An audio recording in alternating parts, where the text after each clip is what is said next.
Dr. Jeff talks love. Dr. Jeff talks life. Answers your questions, cuts through the strife. Sex and intimacy, real and true. Evidence-based, made just for you.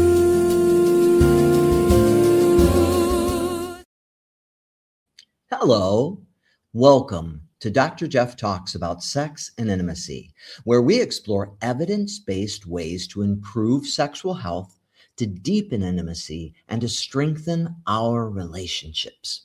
I'm your host, Dr. Jeff Albaugh.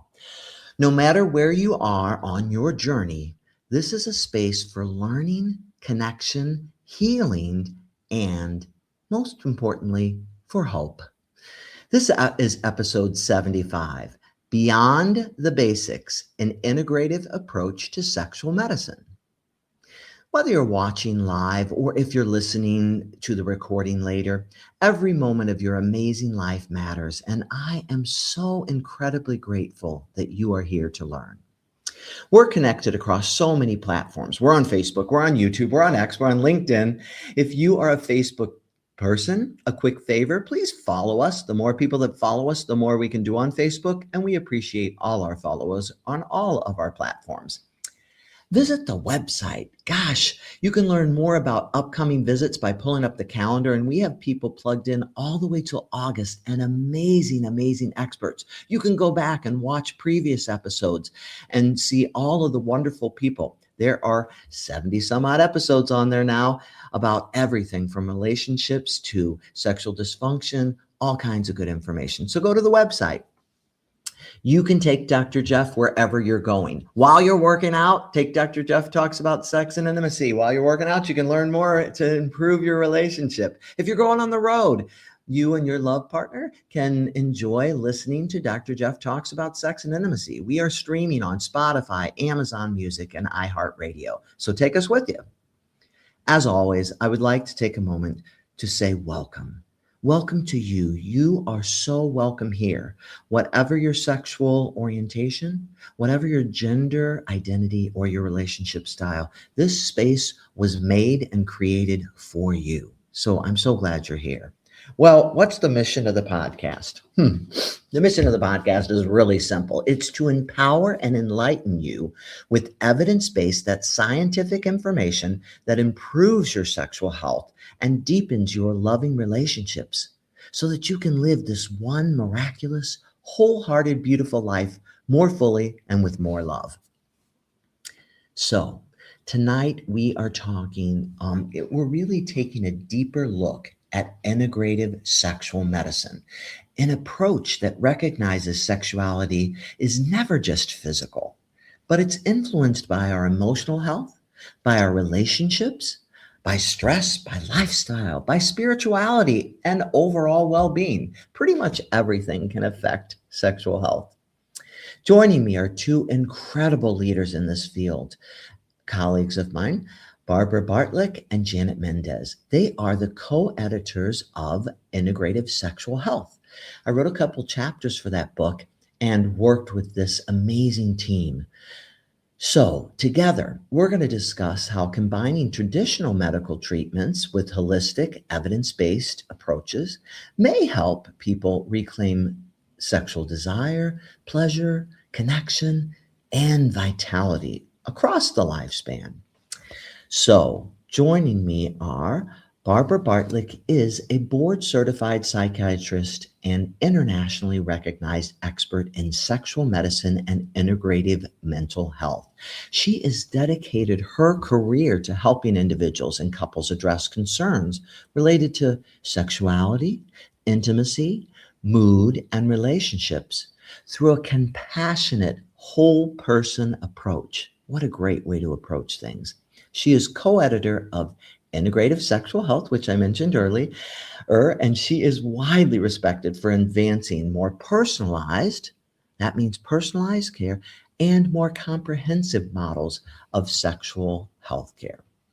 My other guest is equally amazing, and that is Janet Mendez. She is a PhD prepared scientist, and she specializes in psychology and neuroscience with a focus on emotions. She is an author, she is an educator, and she's an advocate for integrative approaches to sexual wellness. She's also that co-editor of Integrative Sexual Health, which is an excellent book. And they're going to tell you about a book designed just for you that they have coming out. Dr. Mendez is passionate about expanding conversations around sexuality to include holistic, inclusive, and patient-centered care that honors the complexity of human intimacy. Gosh, I can't think of two better people to talk about integrative sexual medicine. So I am so happy to have you both here. Welcome to the podcast, and thank you very much, Jeff. We're delighted to be here. Gosh, I so appreciate you taking time out of your busy schedule. I know you're busy with this new book, but you have so much great stuff to share. I can't wait to hear what you have to say. Without further ado, I'm going to hand it over to you. It's all yours. Well, I would like to begin by thanking you, Jeff. I'm so honored to be back on your show, and I'm eager to talk to people about the problems that so many people face today with intimacy and sexuality. The causes are chronic stress, environmental toxins, poor, unhealthy food, a lack of exercise, social isolation, and even too much technology use. What makes my approach unique is that I combine psychiatry, relationship dynamics, sexual health, and integrative medicine in my treatment. I look at the biological, emotional, and interpersonal sides together. Many people today turn to psychiatric medications to deal with stress, anxiety, depression, and loneliness. Many are put on serotonin reuptake inhibitors or SSRI medications for depression and anxiety.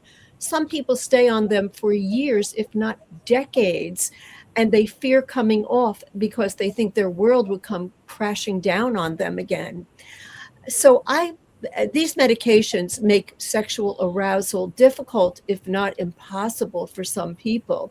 It interferes with their pleasure, it causes erectile dysfunction, but people don't realize it's not just sexual dysfunction, it's romance that's interfered with.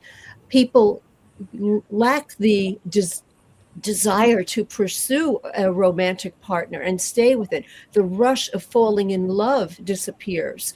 I've seen couples who are in good marriages fall apart when one of them goes on medications. They think they don't love each other anymore. They may want to get a divorce and separate. Then they come off medication and things go back to normal. They can feel the love again. So it goes deeper than just a problem with sexual desire and arousal. It has to do with connection, loving, and commitment. So it's a very serious thing what these medications are doing to our society. And a lot of people who would normally progress in an intimate relation into forming a committed relationship and end up with marriage and children, they find out too late they have had a number of failed relationships, and then this will interfere with their ability to progress to the next stage of life, and then they are blindsided that it may be too late. Many lifestyle changes can combat depression. You don't have to go on these medications. A healthy low-carb diet with lots of protein, exercise, and also living a low toxin world, that can help as well. That healthy exercise is as effective as taking an antidepressant in fighting depression. Plus, it tones your body, makes you look more attractive and more fit, and is very good for your sexuality as well.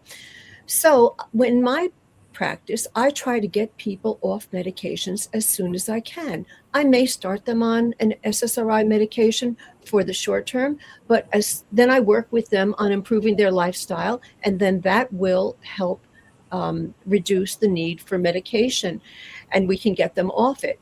I also recommend targeted nutritional supplements, things like B vitamins, folate, DHEA, arginine, magnesium, vitamin D, zinc, carnitine. Even apple cider vinegar can help improve sexual functioning.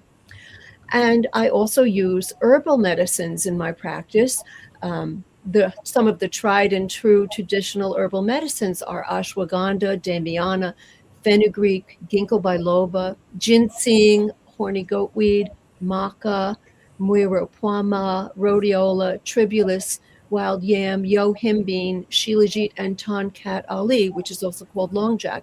Even fava beans, which are not an herb, but a legume like beans, they contain the precursor to dopamine and can be very sex positive. So other things I use are technological devices, electronic therapies that can be very helpful, such as there are shorts that you can wear that tighten the pelvic floor and help you exercise your pelvic floor. There is the Emsella chair, which is a pulsed electromagnetic field device which contracts the pelvic floor. There's thermo devices that are inserted into the vagina to tighten. All of these things. People should explore that. And of course, there are pharmaceuticals that are so wonderful, like the Viagra-like medicines, which are approved for men, but women are taking them as well, and they are helpful for women. And also there are some new approved medications for women, such as Addyi and Vyleesi. And we also have some topical creams and gels, such as Eroxon, which delivers a cooling sensation followed by a rebound warmth that aids erection. And we have similar products for women that are available over the counter or through compounding pharmacies that also enhance blood flow to the female genital, which would be containing things like prostaglandins, arginine, and even Viagra and those medications, as well as testosterone. And testosterone does help women as well as men. And that's all I have to say for now, Jeff. Thank you. Excellent. And Dr. Mendez? Yes, I'd be happy to follow up on those comments. Dr. Bartlik and I connected some years ago, and as you mentioned, our backgrounds are pretty different. We wrote that first book together, Integrative Sexual Health, and we are working on a follow-up book. It will be called Optimal Sexual Health. It's a rewrite and a complete updating of the original material, which was now published some years ago, for the lay public. The original books in those series were all geared toward professionals. So that book is likely going to be out as of early next year. And unlike Dr. Bartlik, whom I met back in the day at Columbia University Medical Center when I was working there, we met in a course on botanical medicine. It's interesting that she mentioned botanical medicine. Our center at the time at Columbia specialized in training doctors in continuing medical education in the area of integrative medicine. So I'm not an MD, as you said. I'm not a sexuality specialist, and my training is in research psychology and neuroscience. But I approach this work as someone who can add those dimensions, kind of the scientific perspective on the quality of research evidence. And together, Dr. Bartlik and I have expanded into some new territories by involving experts like yourself, Dr. Jeff, and others. And we put together this really unusual compendium of information in integrative medicine. And the book, let me mention, includes a lot about male and female sexuality from the point of view of the basics of physiology. And then we get into specific clinical treatments and lifestyle medicine. So I'd like to say that it's good for people to, and I noticed, Dr. Jeff, you asked us a question about how can people overcome aspects of shame and silence about sexual life, especially later in life. They want to have a better sexual life, and how does integrative medicine help with all of that? I think it's useful and important to understand a few basics about human history. I mean, maybe many of your listeners know this, but we all know that human beings now live much longer than ever, whether in good health or bad. Obviously, many of us would prefer to be in good health, but it does take a lot of work. And so only about the last 100 years or so, people have been living much longer, and with that, carrying this implication that people can be sexual into much later life. Think about it. Early modern humans evolved hundreds of thousands of years ago, and most didn't live beyond young adulthood and the early reproductive years, and that was it. So most people were elderly by their 40s, 50s. Now we have decades of life later, and for many people, part of your identity as a person, as a younger person, as an older person, is to be a sexual being and to have relationships and intimacy. So the Western historical perspective on sexuality is, of course, not the only one. Other civilizations looked on it somewhat differently. Many people think of the Kama Sutra in Ayurveda or in traditional Indian culture about the benefits of an erotic sexuality. But the Ayurvedic medical tradition as well sees the body and all the harmony in the body that you create through good lifestyle practices, basically, as moving toward honoring your sexual being and the viability of your reproductive capacity. It really does talk about layers of tissues and biological processes that were understood centuries ago in Ayurveda as contributing to this culmination of the human being in sexuality, that expression of life, and in your fertility and ability to create children. And then traditional Chinese medicine also talked a lot about harmony between yin and yang. I'm sure those are terms your listeners are familiar with. But today we could say those are a little bit similar to what we think of in the West as the parasympathetic and sympathetic nervous systems, the rest and digest branch and the fight and flight branch that balance our physiology. And a lot of Chinese medicine is built up around how to achieve that balance through, for example, traditional Chinese herbal medicine or acupuncture. And our book, by the way, talks about those types of therapies as useful for a variety of sexual dysfunction. For example, for erectile dysfunction in men, there's less research on Chinese medicine, that is to say, controlled Western research on Chinese medicine for women's sexual problems. So in the 21st century, we've got all these health challenges. Dr. Bartlik mentioned some of them: lifestyle issues, exposure to toxins. By the way, for the doubters out there, there is more and more evidence that the ubiquitous toxins in our world, chemicals of all kinds, some of them beneficial, nonetheless, they have really increased the burden of chemicals in our lives, in our health. I'll add to that microplastics. That's been in the news a lot. They're now found in these micro and nanoplastics are found in all human tissues now, and of course in the natural world. And all of these together are combining to change our physiology, change our risks for certain kinds of illnesses and things that might impact our sexuality. So we all know that a lot of older people may suffer from chronic illnesses or are more likely to experience serious illness such as cancer and cardiovascular disease. So all of these do impact sexuality. We can talk a bit more how they might later if you wish. But also some of these later life ills increasingly are seen in younger people, unfortunately. And some of this may be due to the environmental aspects, also suboptimal lifestyles. We now know that being sedentary is terrible for your health, your general health, your sexual health. These can impact people at any age, poor diet, and so on, psychological stressors, excessive screen time, which we all unfortunately have to fight against, and consumption of, for some people, excessive consumption of damaging social media, internet pornography, and so forth. All of these can influence people's sexual lives. And science has been documenting lately that male fertility is reduced compared to generations ago. This is not speculative. There's hard evidence for this. And younger people on average are a bit less healthy on average again compared to some past generations. It's considered this is mostly due to obesity, metabolic ills, mental health ills. A lot of people are anxious, depressed because of the difficulties of our modern world. So I would say there's both at any age, at any stage of life, need for greater awareness of these many and varied factors that can affect health and sexual function. And with awareness comes the opportunity to change patterns and influences.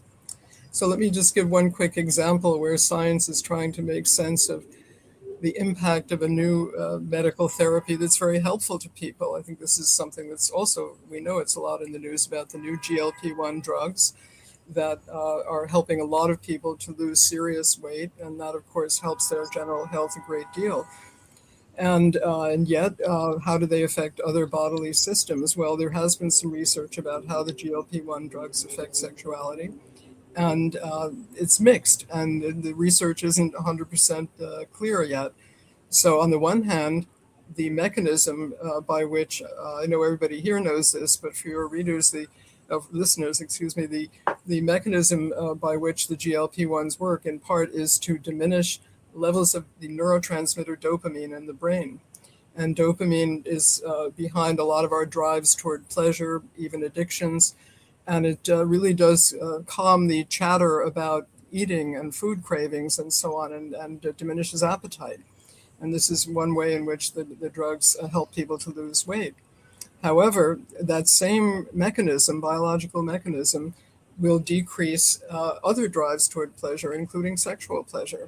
So that aspect of the GLP-1s is seen to reduce people's sex drive or their interest, their mental drive toward sexual behavior.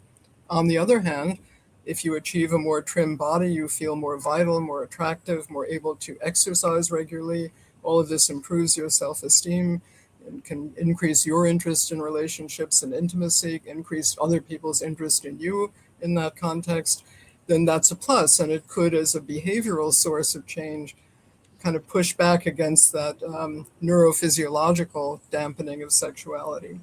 So it's complicated, and people react differently to the drugs. It's not, as I said, not 100% clear whether it's positive or negative for GLP-1s, but obviously many people will be taking them for their many serious health benefits. So I'd say, in conclusion for the moment, improving lifestyle and orientation toward prevention,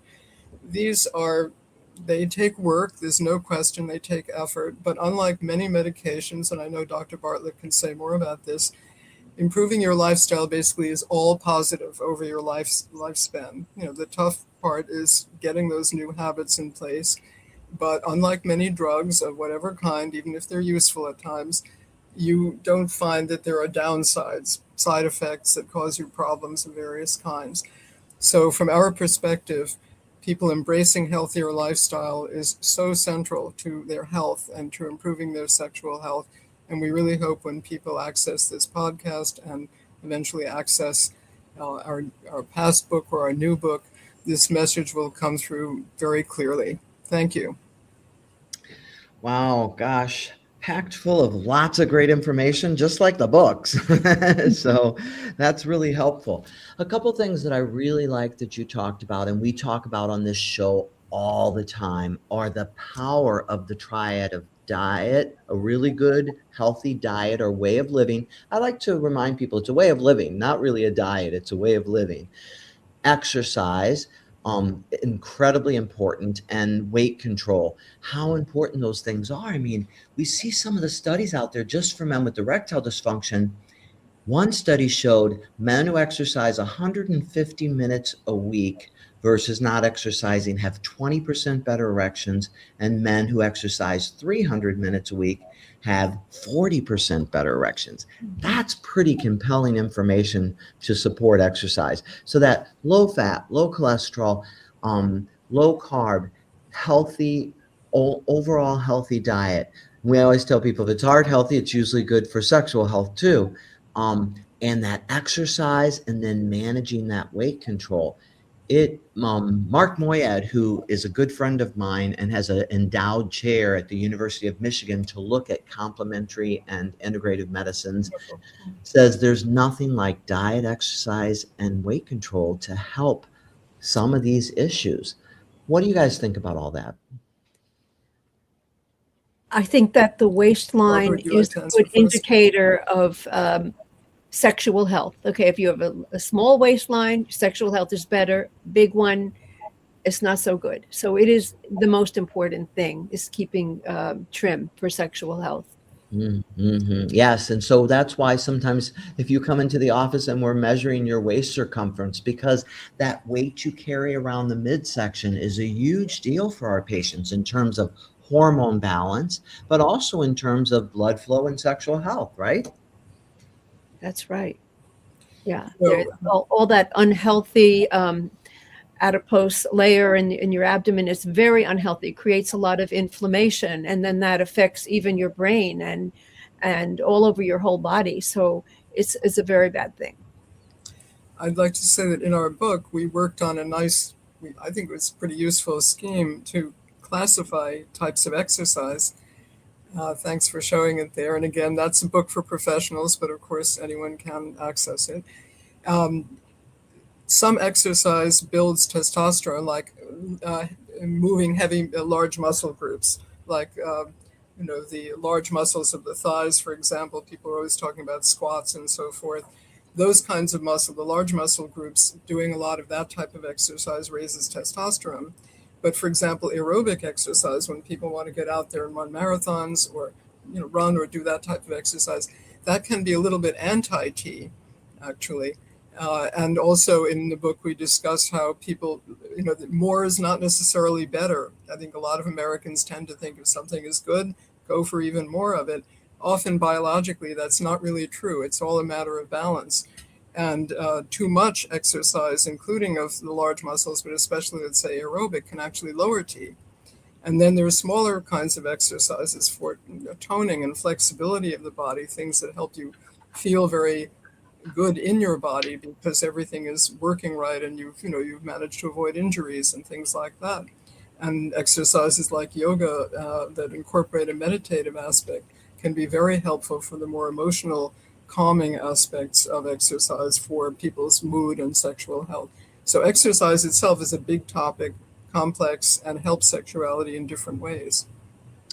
Yeah, and as you say, you have to kind of pull it all apart. And I always tell people too, because we work a lot on cardiovascular exercise, because a lot of the patients I see have erectile dysfunction specifically, and that's where those studies come from. But I always tell them, start with a few minutes a day. Do not go crazy with anything. Start low and go slow with whatever you're doing. Just a couple minutes a day, and then keep adding on to it as you're able to tolerate it and it's going better. And and I have had patients even tell me, and the research supports, that their erections are better when they're exercising. Like, today I exercised, my erections were better today. I'm like, well, that's good. That's kind of immediate feedback. But overall, it's really looking at what's the exercise program that's best for you in particular, and making sure you kind of ease your way into it and do what is really going to help you and work for you.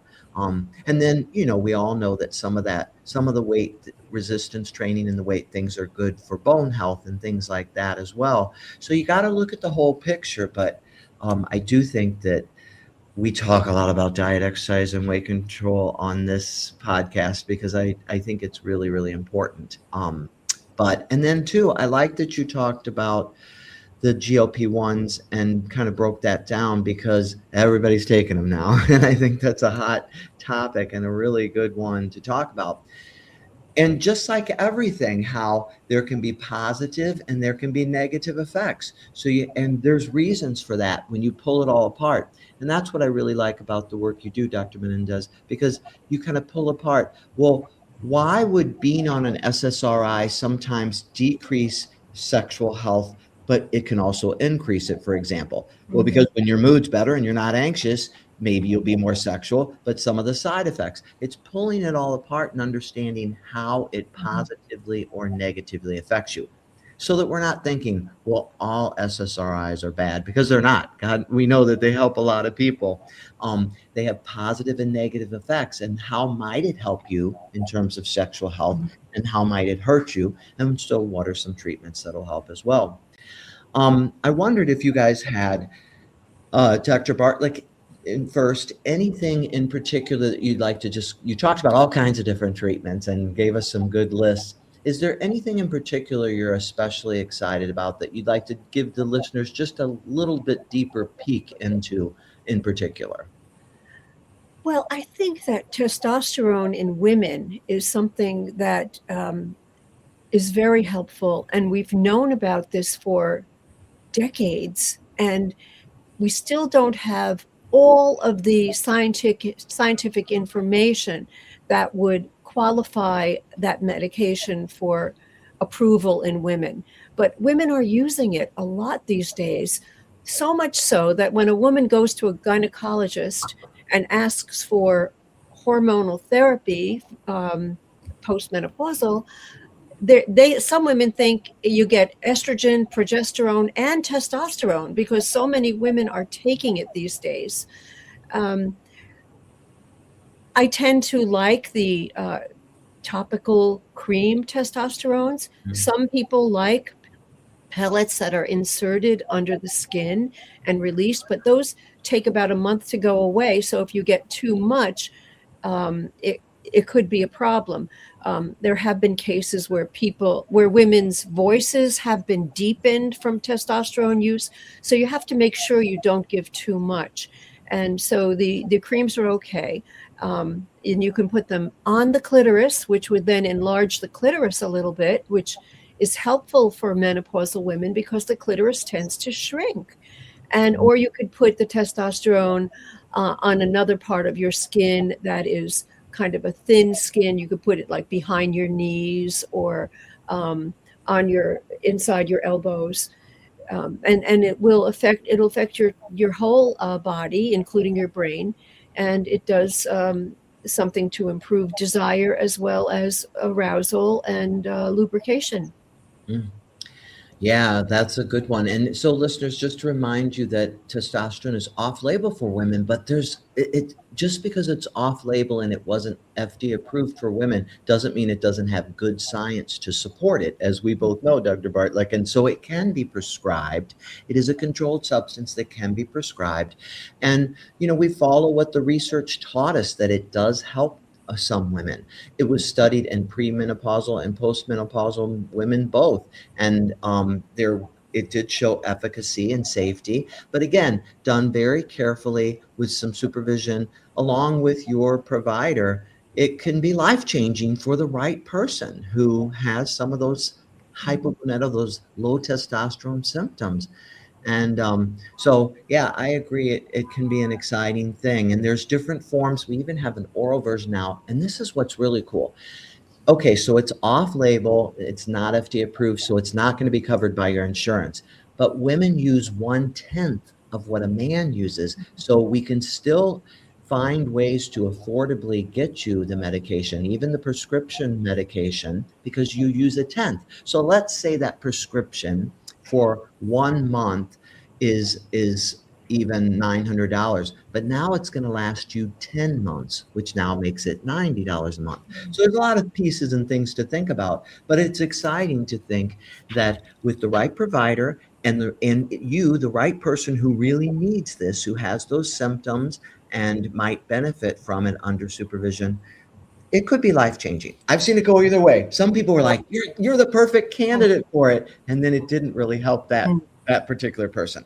But I have seen patients who are like, I feel completely different on it.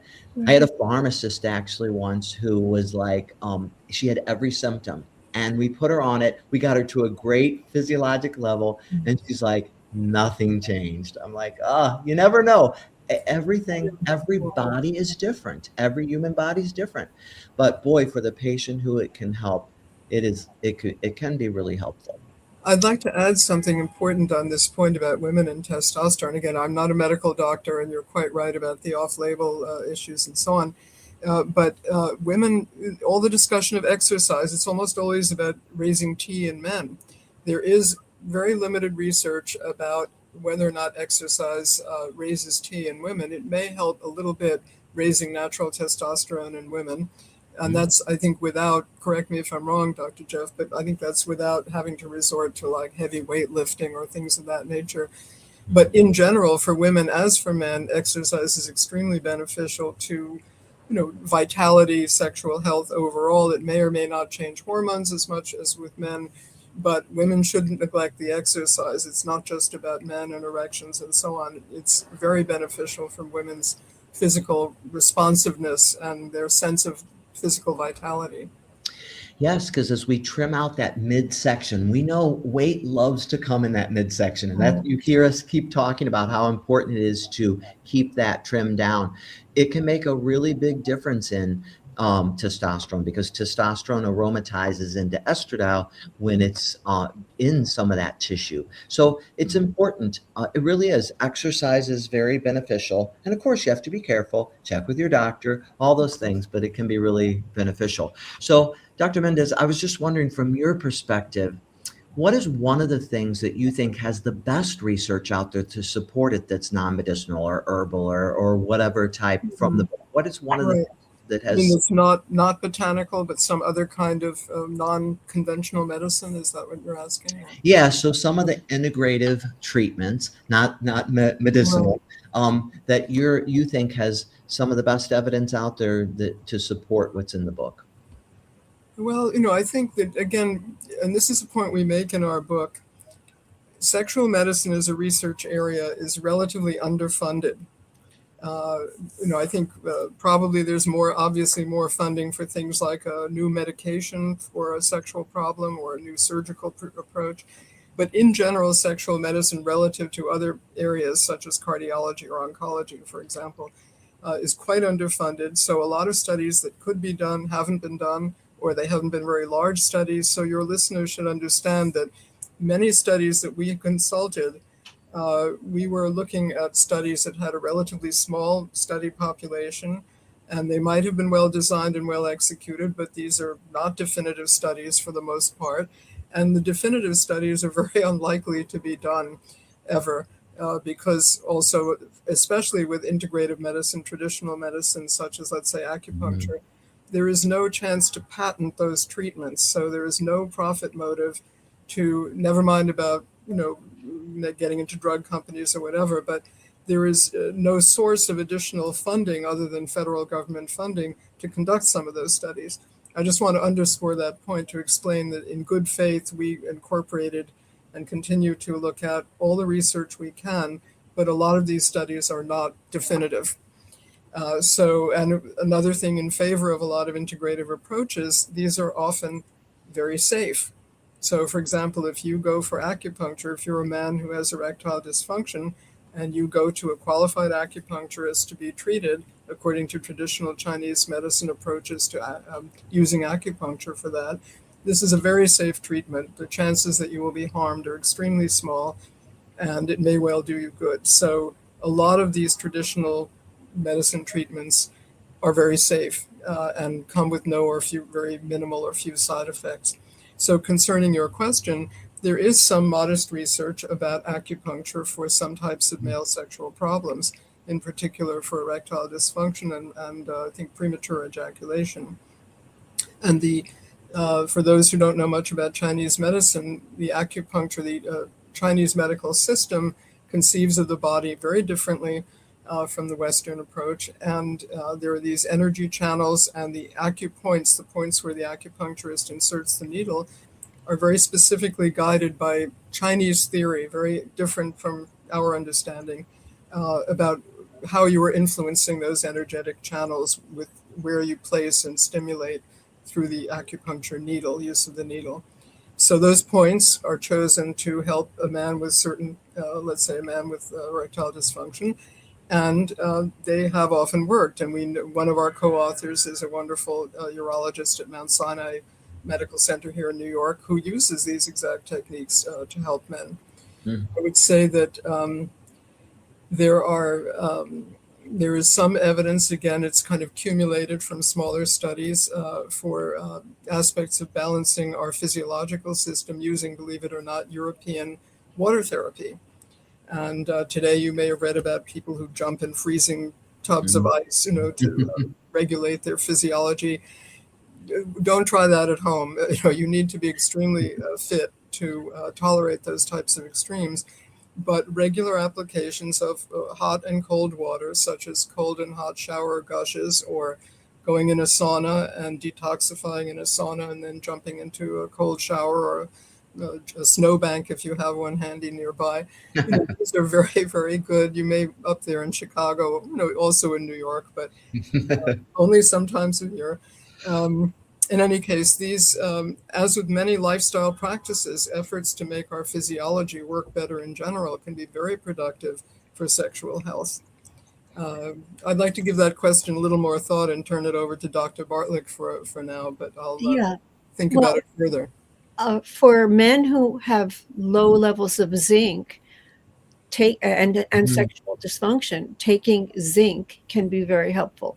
The same is true with vitamin D. When that is low and you replace vitamin D, that man is likely to get higher testosterone levels and better erectile function.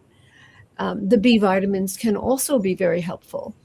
So what I like to do, I call it the kitchen sink approach, where I give the men a lot of different vitamins, B, D, zinc, maybe a probiotic, and always magnesium.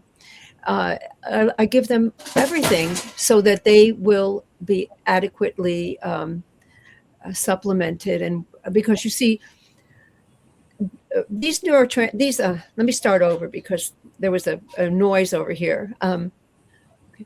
What I like to do is the kitchen sink approach, where you give people a selection of essential vitamins and minerals that are necessary to make neurotransmitters. That could be vitamin D, B vitamins, vitamin C, zinc, and especially magnesium, because that opens the blood vessels.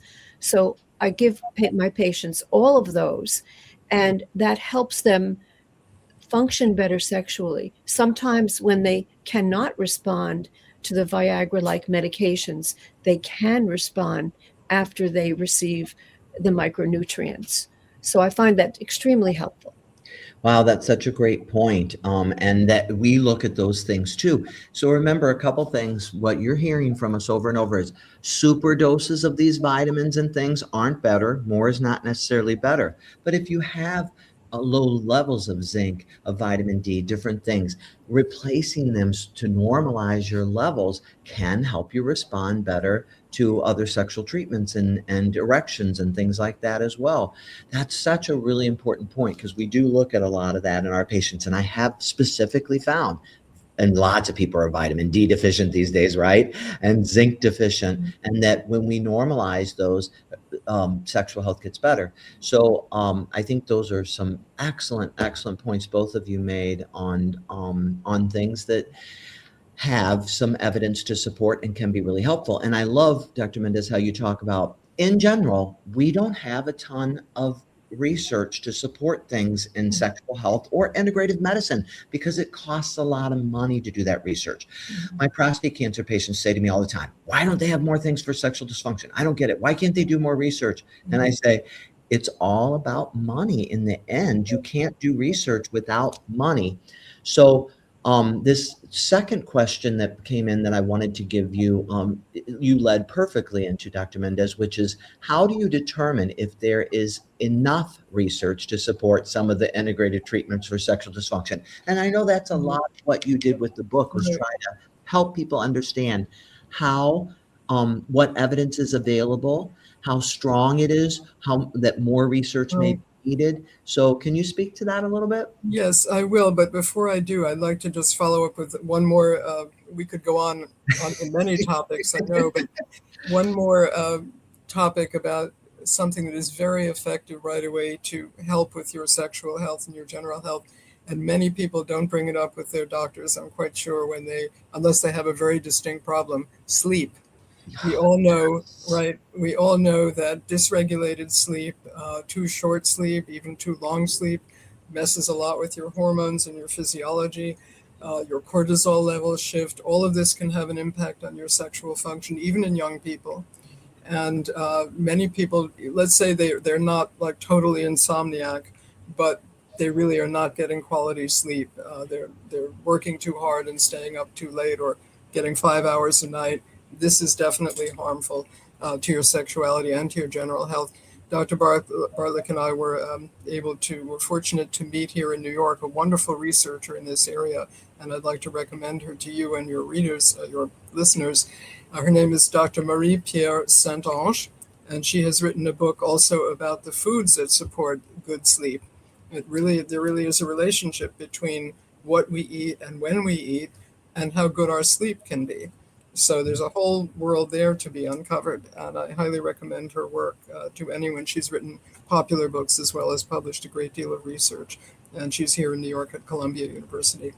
So about the question of how much research, any researcher would hope to get their own work funded, and I've been on NIH grants, National Institutes of Health grants, in the past with wonderful colleagues. Everybody's competing for the same pool of money, which unfortunately is shrinking in recent times. But it is very difficult to get these grants. Your listeners should understand that people spend months writing grants and perfecting the science and doing their very best, and they may not get funded, or they may get funded after multiple revisions, and meanwhile they have to support their lab or their postdocs themselves and so on. It's a tough world to work in. And in terms of the evidence, for example, Mediterranean diet, that's another area. We've talked a lot about diet and lifestyle so far. Mediterranean diet has been shown through now many, many studies. Some of them could seem redundant. Why do yet another study about Mediterranean diet and its benefits for health, for sexuality? There's not so much not so much focus on their benefits for sexuality. Our book gets into that. We had a wonderful contributor, Dr. Ronald Hoffman of New York, who wrote our chapter on macronutrition. And he and we and many others see that a Mediterranean type of diet is really the best for metabolic and sexual health.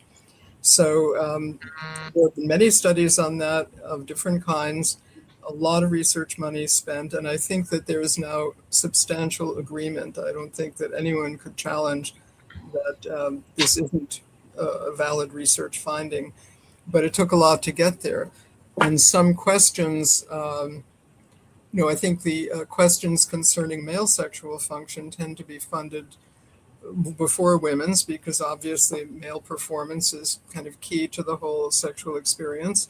And whether women are having a good functional experience or experiencing pleasure to the same degree it's not irrelevant to people. It's just that it's how exactly women experience sexuality is it's less a matter of performance. I'll let Dr. Bartlik speak to all this, but it's obviously you can have a sexual encounter without women necessarily experiencing everything they might want to experience.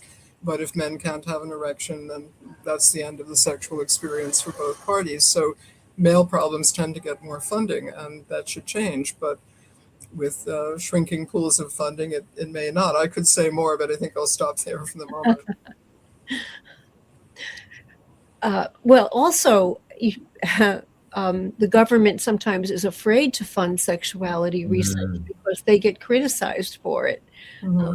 They once gave a Golden Fleece Award for, some research on rat sexuality, and they made fun of it in Congress. Mm-hmm. But, so a lot of times the sexuality research is deliberately avoided when it comes to funding. So we really, it's very hard to get research. And a lot of the research is done by graduate students who are getting their degree, and it's very poorly funded. Yeah, it's interesting. So we do the best we can with what we have, and we look to the evidence that we have to support things. And like you said, the thing that's nice is often we see the safety profiles are really good. So they may not be able to do the double-blind studies to completely support the efficacy, but they are showing that it's safe, and then that it is helping some people, but not always able to do that really solid placebo, double-blind, really expensive research. But I love that you talk. Go ahead. I'd like to quickly follow up on this point. One thing we discovered in putting this book together over years now, the first book and now the second, so much of what really can and should be done to help for sexuality is related to lifestyle and to health treatments, medical treatments pertaining to other areas of medicine, such as reducing obesity, such as improving metabolic health, or improving sleep, or improving diet. I mean, we have a lot of science about a lot of those. So I think one of the virtues and strengths of our book is that we converged a lot of evidence about health and other areas, health in other areas, other illnesses, other conditions that impact sexuality, for which there is good evidence, and then tell people, well, evidence shows that if you regulate your sleep better, your cortisol profile will be more normal, and that won't then help accelerate inflammation, and which can lead to sexual problems, among others. So we just put a great deal of diverse information into this effort in order to leverage the science that we do know about other areas of health. I think that's helpful, even if we won't have all those lovely clinical trials for many other things. I think a couple of things I was thinking. Number one, we did do a podcast on acupuncture. So listeners, you can look back and see a podcast that was done by an acupuncturist who has specialty in sexual health.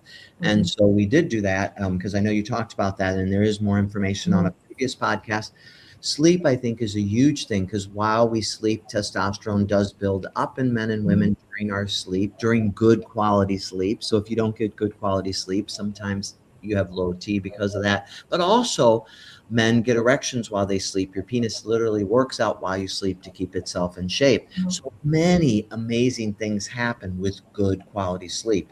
That's a great idea for an upcoming episode, is to do something one on sleep and sex and how important sleep is. Maybe you can get Dr. Sarange. Yeah. And, if you don't sleep well, you don't have energy for exercise. And if you don't exercise, you can't raise your T that way. You can't lose more weight. There are so many cascading effects when you don't manage your lifestyle well. It's also interrelated, body health and general health, and the health issues, high blood pressure, metabolic syndrome, and how they affect sexual health and everything. So it is all interrelated, and so that's why you hear us talking about some all kinds of different things. But gosh, it's been a lot for our listeners to take in. So I'm going to do a closing centering exercise, and I will come back to you for your final thoughts. If you'd like to just share one or two sentences of your final thoughts for listeners to that you'd like to leave them with. I'm going to go to our closing centering exercise, as we always do at this point. So as we get towards the close of this episode, I invite you to take a moment to, just for yourself, if it feels comfortable, place one hand over your heart, allow your shoulders to relax or soften.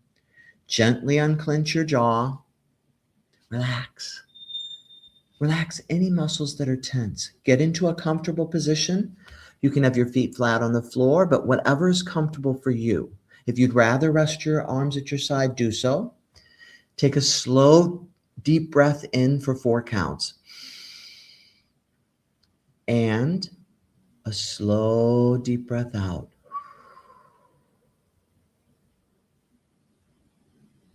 Let go of any tension you feel in your body. As you breathe in your nose and slowly release out your mouth, search your body for a moment. Don't judge anything. Just see. Is there pressure or is there tension anywhere? And as you're breathing, as you breathe in, feel the breath come in deep from down in your diaphragm. Feel the breath come in and clear anything that's there that's unwanted. So the inhale clears and the opens everything, the inhale, and the exhale clears. So the inhale opens, allows space, open, and the exhale clears. Keep breathing. Inhale, open, allow everything to open. And as you exhale, clear anything that doesn't serve you, any tension, any pressure. Keep breathing. As you breathe, gently remind yourself,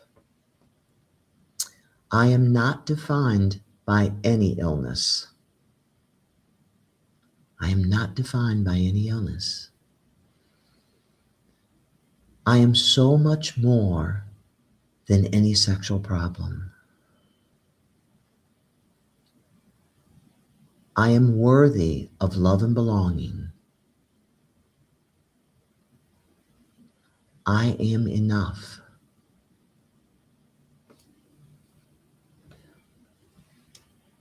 I can approach my body with patience and kindness. Take one final breath in and open, and a clearing breath as you gently release. Remember, you are so much more than any illness or anything that is not right in your life. Vic, can you tell us what's coming up next week on Dr. Jeff Talks About Sex and Intimacy? In this episode, Dr. Jeff takes a closer look at Eroxen, a newer over-the-counter treatment option for erectile difficulties that's generating a lot of attention. Unlike traditional prescription medications, Eroxen is a topical gel applied directly to the penis and designed to work within minutes. But how does it actually work? Who is it best suited for, and who might not benefit? And how does it compare to well-known treatments like PDE5 inhibitors? He'll break down the science behind Eroxen, discuss what the research shows about effectiveness and safety, and share practical guidance for men and their partners who are exploring options for improving erectile function. Join us on June 16th at 7 p.m. Central Time to learn more. To be a great episode. Vic, you put some really interesting images in our brain with that tickler, but it is going to be a very interesting episode. And I know Dr. Bartlik, you talked as well about Eroxen, and we will be delving deeper into that because it is a really novel way of approaching things, different than anything we had before. And again, we try not to persuade or dissuade anybody. We just try to give you the information you need to make your own informed choice. Is it something you want to try or not? But today, gosh, I know the three of us could probably talk all day long about this topic because it's so near and dear to us and the research behind all of it. But I am so thankful that you've shared your expertise. And as I said earlier, if you each have one final sentence or two thought that you'd like to leave listeners with, and we will close out this episode. So let's start with you, Dr. Mendez. Well, I'd like to say that I was touched and impressed with your wrap up there, your meditation about how people should feel about making these kinds of changes, accepting themselves. I think that is so true. I would urge people to seek information and work with very well-qualified practitioners whom they respect and whom they feel respect them, treat them well, and to not panic about, let's say you think you have a problem or you want to make changes. There is plenty of time to do that. Become informed, work with your doctors, make steps all along the way. It's a lifelong process, really. Don't judge yourself, just keep improving, and you will see the benefits. And I wish everyone who listens to you great success with that process. Thank you. Dr. Bartlik. Well, something that is near and dear to my heart is the belief that sexual function, in particular orgasm, is actually good for your mental health and can actually be a natural antidepressant, because with orgasm you have the release of all of these healthy neurochemicals, oxytocin, endorphin, dopamine, norepinephrine, and so on. And this is really good for your brain. It's like a mini electroconvulsive therapy treatment. And it's very good for your brain. And I've had patients tell me over the years that if they have an orgasm every 3 days or so, if they let it slip and they actually feel themselves sliding back into depression. And so I do encourage people to maintain their sexual functioning, even if they don't feel like it. Make an effort because it's good for you. And let's face it, it's part of the human journey, right? Human sexuality is just part of being human. So don't forget, listeners, that whatever your space or place is, if you can't orgasm, that still doesn't mean that you can't have a wholehearted, beautiful life. If you can, that's great too. But don't deny yourself whatever it is that you are able to still enjoy in your one fabulous, beautiful life. Gosh, thank you so much to both of you. I hope you'll come back when the new book comes out and give us some little insights and peeks into some things that you think are especially helpful in there. And thank you, most of all, listeners. You are enough, and you are worthy of love and belonging. And I hope you have more of that in your life. Thank you. Thank you so much, Dr. Jeff. Who's Dr. Jeff talks about sex